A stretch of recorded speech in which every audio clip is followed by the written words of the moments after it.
Hi everyone, welcome to my channel. ತಮ್ಮೆಲ್ಲರಿಗೂ ನಮ್ಮ ಚಾನಲ್ಗೆ ಸ್ವಾಗತ ಕೋರುತ್ತಾ ಇವತ್ತಿನ ವಿಡಿಯೋದಲ್ಲಿ ತಮ್ಮೊಂದಿಗೆ ತಿಳಿಸಿಕೊಡುತ್ತಿರುವಂತಹ ಒಂದು ಇನ್ಫಾರ್ಮೇಷನ್ ಏನು ಅಂದರೆ, ಇನ್ನೇನು ಕೆಲವೇ ದಿನಗಳಲ್ಲಿ ಮೊರಾರ್ಜಿ ವಸತಿ ಶಾಲೆಗಳ ಪ್ರವೇಶ ಪರೀಕ್ಷೆಗೆ ಅರ್ಜಿ ಆಹ್ವಾನ ಮಾಡಲಿದ್ದು, ಅದಕ್ಕೋಸ್ಕರ ತಮ್ಮೊಂದಿಗೆ ಮಾದರಿ ಪ್ರಶ್ನೆ ಪತ್ರಿಕೆಗಳನ್ನು ಹಂಚಿಕೊಳ್ತಾ ಇದ್ದೀನಿ. ಇವತ್ತಿನ ವಿಡಿಯೋದಲ್ಲಿ ಸಮಾಜ ವಿಜ್ಞಾನ ವಿಷಯದ ಮಾದರಿ ಪ್ರಶ್ನೆ ಪತ್ರಿಕೆಯನ್ನು ಹಂಚಿಕೊಳ್ತಾ ಇದ್ದೀನಿ.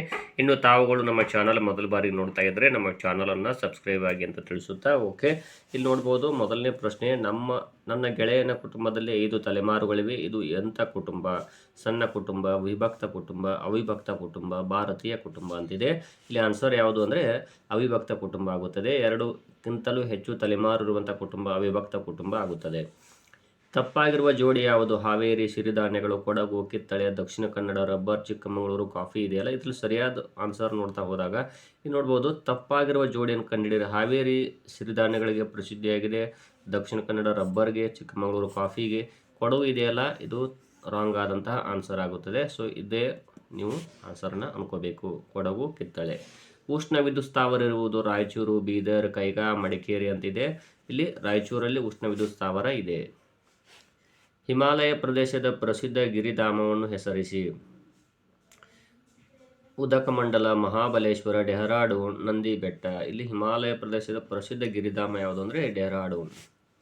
ನಮ್ಮ ರಾಷ್ಟ್ರೀಯ ಪಕ್ಷಿ ಯಾವುದು? ಗಿಳಿ, ನವಿಲು, ಹಂಸ, ಕೋಗಿಲೆ. ಇಲ್ಲಿ ನವಿಲು ಭಾರತ ದೇಶದ ರಾಷ್ಟ್ರೀಯ ಪಕ್ಷಿ ಆಗಿದೆ. ಕರ್ನಾಟಕ ರಾಜ್ಯವು ಭಾರತದ ಯಾವ ಭಾಗದಲ್ಲಿದೆ? ಪೂರ್ವ, ಪಶ್ಚಿಮ, ದಕ್ಷಿಣ, ಉತ್ತರ. ಇಲ್ಲಿ ದಕ್ಷಿಣ ಭಾಗದಲ್ಲಿ ಕರ್ನಾಟಕ ರಾಜ್ಯವಿದೆ. ಸ್ವಾಮಿ ವಿವೇಕಾನಂದರ ಹುಟ್ಟಿದ ದಿನ ಜನವರಿ 26, ಜನವರಿ 12, ಜನವರಿ 10, ಜನವರಿ 30. ಜನವರಿ 12ರಂದು ಸ್ವಾಮಿ ವಿವೇಕಾನಂದರು ಜನಿಸಿದರು. ಅವತ್ತು ಅಂತಾರಾಷ್ಟ್ರೀಯ ಯುವ ದಿನಾಚರಣೆ ಅಥವಾ ಯುವಕರ ದಿನಾಚರಣೆ ಇದೆ. ವಂದೇ ಮಾತರಂ ರಚಿಸಿದವರು ಯಾರು? ಕುವೆಂಪು ಅವರು, ಬಂಕಿಮ್ ಚಂದ್ರ ಚಟರ್ಜಿ ಅವರು, ರವೀಂದ್ರನಾಥ್ ಟ್ಯಾಗೂರ್ ಅವರು, ದ.ರಾ ಬೇಂದ್ರೆ. ಇಲ್ಲಿ ಬಂಕಿಮ್ ಚಂದ್ರ ಚಟರ್ಜಿ ಅವರು ವಂದೇ ಮಾತರಂ ಗೀತೆಯನ್ನು ರಚಿಸಿದರು. ಮಹಾರಾಷ್ಟ್ರ ರಾಜ್ಯದ ರಾಜಧಾನಿ ನಗರ ಯಾವುದು? ಬೆಂಗಳೂರು, ಶಿಮ್ಲಾ, ಮುಂಬೈ, ಪಣಜಿ. ಇಲ್ಲಿ ಆನ್ಸರ್ ಯಾವುದಾಗುತ್ತೆ? ಮುಂಬೈ ಆಗುತ್ತದೆ. ಕರ್ನಾಟಕದ ಮ್ಯಾಂಚೆಸ್ಟರ್ ಎಂದು ಕರೆಯಲ್ಪಡುವ ನಗರ ಯಾವುದು? ಬೆಂಗಳೂರು, ದಾವಣಗೆರೆ, ಮೈಸೂರು, ಹುಬ್ಬಳ್ಳಿ. ಆನ್ಸರ್ ದಾವಣಗೆರೆ ಕರ್ನಾಟಕದ ಮ್ಯಾಂಚೆಸ್ಟರ್ ಆಗಿದೆ.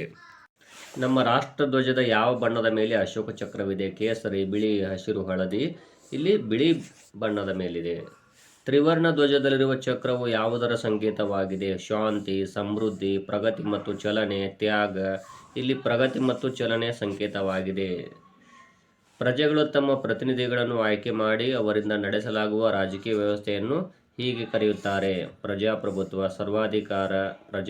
ಇದು ರಾಜಪ್ರಭುತ್ವ, ಸರ್ವಾಧಿಕಾರ, ಪ್ರಜಾಪ್ರಭುತ್ವ, ಮಿಲಿಟರಿ ಆಡಳಿತ. ಪ್ರಜೆಗಳು ತಮ್ಮ ಪ್ರತಿನಿಧಿಗಳನ್ನು ಆಯ್ಕೆ ಮಾಡಿ ಅವರಿಂದ ನಡೆಸಲಾಗುವ ರಾಜಕೀಯ ವ್ಯವಸ್ಥೆಗೆ ಪ್ರಜಾಪ್ರಭುತ್ವ ಎಂದು ಕರೆಯುತ್ತಾರೆ. ನಮ್ಮ ರಾಜ್ಯದಲ್ಲಿ ಅತಿ ಹೆಚ್ಚು ಮಳೆ ಬೀಳುವ ಪ್ರದೇಶ? ಹಾಸನ, ಮೈಸೂರು, ಆಗುಂಬೆ, ಬೆಳಗಾವಿ. ಆಗುಂಬೆ ಇದೆಯಲ್ಲ, ನಮ್ಮ ಕರ್ನಾಟಕ ರಾಜ್ಯದಲ್ಲಿ ಹೆಚ್ಚು ಮಳೆ ಬೀಳುವಂತಹ ಪ್ರದೇಶವಾಗಿದೆ. ಮಾತೃ ಪ್ರಧಾನ ಕುಟುಂಬದಲ್ಲಿ ಅಂತಿಮ ನಿರ್ಧಾರ ತೆಗೆದುಕೊಳ್ಳುವವರು ತಂದೆ, ತಾಯಿ, ತಾತ, ಮಗ ಅಂತಿದೆ. ಮಾತೃ ಪ್ರಧಾನ ಅಂದರೆ ತಾಯಿ ಪ್ರಧಾನ ಅಂತ ಅನ್ಕೋಬೇಕು. ಸೊ ಇಲ್ಲಿ ಆನ್ಸರ್ ತಾಯಿ ಆಗುತ್ತದೆ. ಜಿಲ್ಲಾ ಪಂಚಾಯತ್ ಸದಸ್ಯರ ಅವಧಿ 5 ವರ್ಷ, 3 ವರ್ಷ, 1 ವರ್ಷ, 2 ವರ್ಷ ಅಂತಿದೆ. ಇಲ್ಲಿ ಆನ್ಸರ್ 5 ವರ್ಷ ಅಧಿಕಾರಾವಧಿ ಇರುತ್ತದೆ. ನಕ್ಷೆಯನ್ನು ತಯಾರಿಸುವ ವಿಜ್ಞಾನ ಮತ್ತು ಕಲೆಗೆ ಹೀಗೆನ್ನುವರು: ಬಯೋಗ್ರಫಿ, ಕ್ಯಾಲಿಯೋಗ್ರಫಿ, ನಕ್ಷಾಶಾಸ್ತ್ರ, ಭೂಗೋಳಶಾಸ್ತ್ರ ಅಂತಿದೆ. ಇಲ್ಲಿ ನಕ್ಷಾಶಾಸ್ತ್ರ ಆಗಿದೆ. ದ್ವೀಪಗಳ ಗುಂಪನ್ನು ಹೀಗೆನ್ನುವರು: ಕಿರುದ್ವೀಪ, ಸಾಗರ, ಸಮುದ್ರ, ದ್ವೀಪಸ್ತೋಮ. ಇಲ್ಲಿ ದ್ವೀಪಸ್ತೋಮ ಸರಿಯಾದ ಆನ್ಸರ್ ಆಗುತ್ತದೆ. ಹೆಣ್ಣು ಮಕ್ಕಳ ಉತ್ತಮ ಭವಿಷ್ಯ ನಿರ್ಮಾಣಕ್ಕಾಗಿ ಹಮ್ಮಿಕೊಂಡಿರುವ ಯೋಜನೆ: ಯಶಸ್ವಿನಿ, ಅಕ್ಷಯ, ಕ್ಷೀರಭಾಗ್ಯ, ಭಾಗ್ಯಲಕ್ಷ್ಮಿ. ಇಲ್ಲಿ ಭಾಗ್ಯಲಕ್ಷ್ಮಿ ಆಗಿದೆ. ಕರ್ನಾಟಕದ ಹೆಬ್ಬಾಗಿಲು: ಬೆಂಗಳೂರು, ಮಂಗಳೂರು, ತುಮಕೂರು, ಮೈಸೂರು. ಇಲ್ಲಿ ಮಂಗಳೂರು ಇದೆಯಲ್ಲ, ಕರ್ನಾಟಕದ ಹೆಬ್ಬಾಗಿಲು ಆಗಿದೆ.